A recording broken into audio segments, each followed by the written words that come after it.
ہمیں روزہ اللہ کا حکم ملا ہے، فرض ملا ہے۔ جیسے اللہ بہت بڑا، اللہ کا حبیب اس کے بعد بہت بڑا، یہ دونوں مل کے کہہ رہے ہیں روزہ رکھو۔ اب چھوڑیں گے؟ رمضان آ رہا ہے اور میرے نبی آمد سے پہلے ممبر پر کھڑے ہوتے ہیں اور کہتے ہیں وہ کون آ رہا ہے، ماذا یستقبلکم وماذا تستقبلون۔ پھر فرماتے ہیں وہ کون آ رہا ہے، ماذا یستقبلکم وماذا تستقبلون۔ پھر آپ کہتے ہیں وہ کون آ رہا ہے، ماذا یستقبلکم وماذا تستقبلون، 3 دفعہ وہ کون آ رہا ہے، وہ کون آ رہا ہے، وہ کون آ رہا ہے۔ صحابہ ویکھن لگ گئے آیت ہے کوئی نہیں، کی فرما رہے ہیں، او آ رہے ہیں، او آ رہے ہیں، او آ رہے ہیں۔ تو حضرت عمر کھڑے ہو گئے، یا رسول اللہ اوحی نزل، بندہ تو کوئی ہے نہیں، تو کیا وحی آئی ہے؟ ہم نے کہا نہیں۔ تو کیا کوئی دشمن آ رہا ہے جو آپ نے دور سے دیکھ لیا ہے اور ہم اس کی تیاری کریں؟ ہم نے کہا نہیں۔ تو کہتے پھر کون آ رہا ہے؟ ہم نے کہا رمضان آ رہا ہے، رمضان آ رہا ہے۔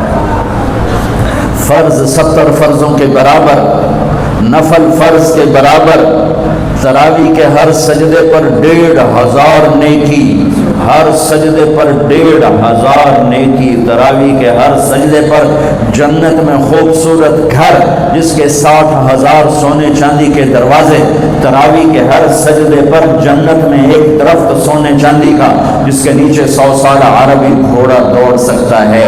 یہ میرے رب کا کرم فضل انعام۔ شیطان قید کر دو، ہو گئے، جنت کے دروازے کھول دو، کھل گئے، جہنم کے بند کر دو، بند ہو گئے۔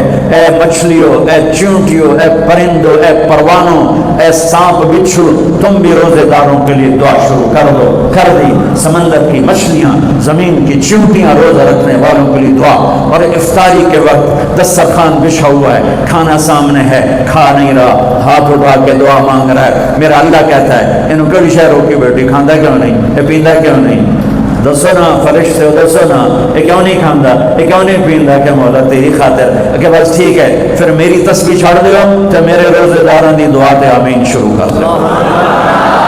حتیٰ کہ اللہ عرش کے فرشتوں سے فرماتا ہے کہ میری تسبیح چھوڑ دو، اور اس وقت جو افطار پر دسترخوان سجے ہوئے ہیں اور لوگ کھانے سامنے رکھ کے بیٹھے ہوئے ہیں کہ اللہ کا امر آئے گا۔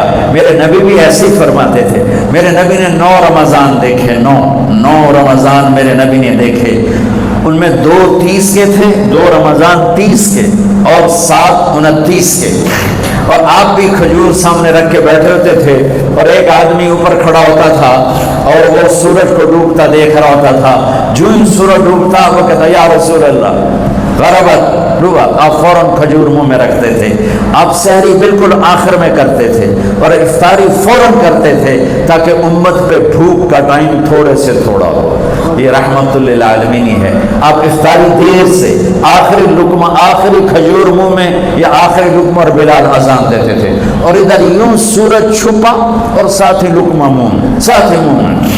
ہم 2-2.5 منٹ لیٹ کرتے ہیں کہ احتیاط احتیاط، چلو ٹھیک ہے، لیکن میں اپنے نبی کا بتا رہا ہوں کہ فوراً ڈوبتے ہی منہ میں کھجور یا پانی یا دودھ کی لسی، اس سے آپ افطار فرماتے تھے۔ اور ایک واقعہ ہوا، بادل تھے تو بادل میں اندازے سے افطار ہوتا ہے، سب نے افطار کر لیا، میرے نبی نے بھی افطار کر لیا۔ اور تھوڑی دیر بعد جب نماز پڑھنے کے لیے اٹھے تو بادل ہٹے تو سورج کھڑا ہوا تھا، تو وہ روزہ سب کا قضا ہوا۔ پھر رمضان کے بعد سارے مدینے نے، میرے محبوب نے بھی وہ روزہ دوبارہ قضا کیا۔ تو میرے بھائیوں، اس مہینے میں اللہ نے قرآن کو اتارا، اس میں لیلۃ القدر کو اتارا، اس میں اللہ تعالیٰ نے مسلمانوں کو پہلی دفعہ فتح عطا فرمائی، جنگ کے بدر کی فتح کا تحفہ رمضان میں، مکے کی فتح کا تحفہ رمضان میں، جس سے اللہ بہت بڑا اور اللہ کا حبیب بہت بڑا۔ پھر اللہ نے اپنے حبیب کو امت بھی اسی کے حساب سے دی۔ میں تھوڑا فرق بتاؤں موسیٰ علیہ السلام کی امت اور میرے نبی کی امت۔ موسیٰ علیہ السلام کی قوم آگے موسیٰ پیچھے ہارون، اور چلتے چلتے سمندر پہنچے، آگے آ گیا سمندر، پیچھے آ گیا فرعون۔ قال اصحاب موسیٰ علیہ السلام کے ساتھی صحابہ اس میں طنز ہے کہ اتنی صحبت اٹھا کے بھی عقل نہ آئی. قال اصحاب موسیٰ، بنو اسرائیل نہیں کہا، اصحاب موسیٰ کہا، کہ ان کے لیے اس میں لان تان ہے کہ اتنی صحبت کے بعد بھی تمہارا ایمان یقین نہ بنا. کہنے لگے انا لمدرکون، موسیٰ تو نے ہمیں مروا دیا، پکڑوا دیا، اب آگے سمندر ہے، پیچھے فرعون ہے، ان کتنے جاویے. ان کو نہ موسیٰ علیہ السلام کا فکر ہوا اور نہ ہارون علیہ السلام، انہیں اپنی پڑھ گئے. تو موسیٰ علیہ السلام نے کہا کلا کا ترجمہ جو بھی ہے وہ صحیح ہے، ہرگز نہیں، پر میں اس کا ترجمہ نہیں، اس کی مراد یہ بیان کرتا ہوں کہ موسیٰ علیہ السلام نے کہا تسی ہو تو لتراں دے لے یا تو انہوں فرعون دا لتر پوے یا تو انہوں سمندر دی موج پوے، لیکن ان معی ربی، میرا رب میرے ساتھ ہے، وہ مجھے راستہ دے گا، میری طفیل تمہیں بھی دے گا. 40 سال کی صحبت کے بعد اور اتنے بڑے بڑے معجزے دیکھنے کے بعد کہنے کہ تو نے مروا دیا. یہ تصویر ہے موسیٰ علیہ السلام کی قوم کی. اب میں تصویر پیش کرتا ہوں اپنے نبی کی امت کی. 27 صفر کی رات ہے، جمعہ کی رات ہے، آج ہجرت کی پہلی رات ہے. میرے نبی اور صدیق دونوں ہجرت کے لیے نکل رہے ہیں. میرے نبی پنجوں کے بل چل رہے ہیں تاکہ پاؤں کا نشان کھوجی پہچان نہ لے. ابو بکر کبھی آپ کے آگے چلتے ہیں، کبھی پیچھے چلتے ہیں. موسیٰ علیہ السلام کی قوم نے کہا تو نے مروا دیا، اب کیا کریں. ابو بکر کبھی آگے کبھی پیچھے، کبھی آگے کبھی پیچھے، اور 3 میل کا فاصلہ ہے. آپ نے کہا ابو بکر کیا کرتے ہو، کبھی آگے کبھی پیچھے، کبھی میرے آگے ہو جاتے ہو، کبھی میرے پیچھے ہو جاتے ہو. کہ یا رسول اللہ اخاف الرصد فامشی امامک اخاف الطلب فامشی خلفک. یا رسول اللہ، جب مجھے یہ خیال آتا ہے کہ آگے کوئی دشمن چھپا ہوا حملہ نہ کر لے تو میں آگے ہو جاتا ہوں کہ میرے اوپر وار پڑے، آپ پہ نہ پڑے. اور جب مجھے خیال آتا ہے پیچھے سے کوئی حملہ نہ کر دے تو پھر میں پیچھے ہو جاتا ہوں کہ میرے اوپر وار پڑے، آپ پہ نہ پڑے. انا لمدرکون. اور یہ صدیق کا عمل مقابلہ کر کے دیکھو. پھر جب غار ثور پہ چڑھنے کا وقت آیا تو آپ کے 4 میل چلنے سے پنجے سارے زخمی ہو گئے، آپ نہیں اوپر چڑھ سکے. ابو بکر نے آپ کو کمر پہ بٹھایا اور پورا پہاڑ اوپر لے کر گیا.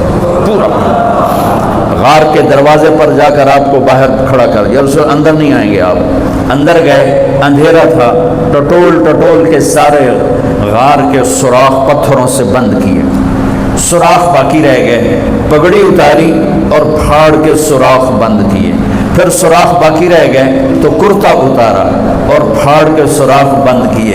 سارے سوراخ بند کر کے ایک باقی تھا جس میں سانپ تھا، اس میں اپنی ایڑی ڈال دی. یہ جو سانپ ڈس رہا تھا، اس میں علماء نے ایک بات عجب فرمائی ہے کہ وہ اپنے سانپ ہونے کی فطرت سے نہیں ڈس رہا تھا، وہ احتجاج کر رہا تھا ایڑی ہٹا، میں بھی دربار نبوت کا دیدار کرنا چاہتا ہوں.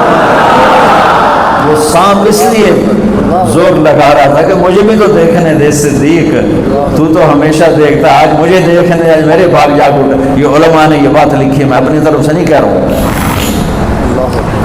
جب سارے سوراخ بند اور سام والے سوراخ پہ ایڑی، یا رسول اللہ آئیے، آپ اندر آ گئے. اندھیرا گھپ ہے، کچھ پتہ نہیں چلا.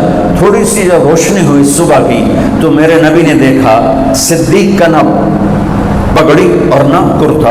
تو آپ نے فرمایا ابو بکر اچھا بھلا تو تھا، وہ کرتا کہاں گیا، تیری پگڑی کہاں گئی؟ تو انہیں دکھایا یا رسول اللہ یہ آپ سوراخ دیکھ رہے ہیں، مجھے ڈر لگا کوئی ان میں کوئی چیز ایسی تکلیف دینا ہو، تو میں نے کرتا پگڑی پھاڑ کے یہ سارے سوراخ بند کیے. تو میرے نبی چھلک پڑے، ایک دم روئے اور ہاتھ اٹھے، اللہ میں ابو بکر سے راضی ہوں، تو بھی اس سے راضی ہو جا، اور یا اللہ اسے جنت میں میرا ساتھی بنا دے. اسی وقت جبریل اترے، یا رسول اللہ ابشر، یا رسول اللہ خوشخبری ہو، اللہ آپ کے ابو بکر سے راضی ہو گئے اور جنت میں آپ کا ساتھی بنا دیا. اللہ نے امت دی، وہ امت کہہ رہی ہے تو نے مروا دی، اب ہمیں بتا تو ڈوب یا بچا، ہمیں بتا ہم کیا کریں. اور یہ امت کہہ رہی ہے آگے سے وار ہو تو میں برداشت کروں، پیچھے سے وار ہو تو میں برداشت کروں. بنو اسرائیل نے سمندر کو پھٹتے دیکھا، اور 4 قدم چلے ہیں تو مروا علی قوم یعقفون اصنام لہم، کیا دیکھا کہ کچھ لوگ بتوں کی پوجا کر رہے ہیں، بتوں کی پوجا کر رہے ہیں۔ تو 40 سال کی صحبت اور فرعون کا ڈوبنا، سمندر کا پھٹنا دیکھنے کے بعد کہنے کہ موسیٰ اجعل لنا الہا کما لہم آلہہ، موسیٰ ہمیں بھی ایک خدا ایسا لے کے دو جیسے ان کا پتھر کا خدا کا پھٹے منہ توڑا، اور تم اتنے بوجھ سے دیکھ کر بھی تم پتھر کے بت مانگتے ہو، انکم قوم تجہلون۔ یہ بنی اسرائیل کی مثال قرآن دے رہا ہے۔ میں اپنے نبی کی امت بتاتا ہوں، 2 نبی ہیں، ایک آگے ایک بھی، موسیٰ آگے ہارون پیچھے۔ اب مثال دے رہا ہوں کہ 2 نبیوں کی صحبت میں، اور تھوڑی سی قوم ہے، تھوڑی سی قوم ہے، 6 لاکھ مبالغے کا عدد ہے، تھوڑے تھے، 6 لاکھ نہیں تھے، کم تھے، اور وہ اتنی لمبی صحبت کے بعد کہہ رہے ہیں ایک پتھر کا خدا لے کر دو۔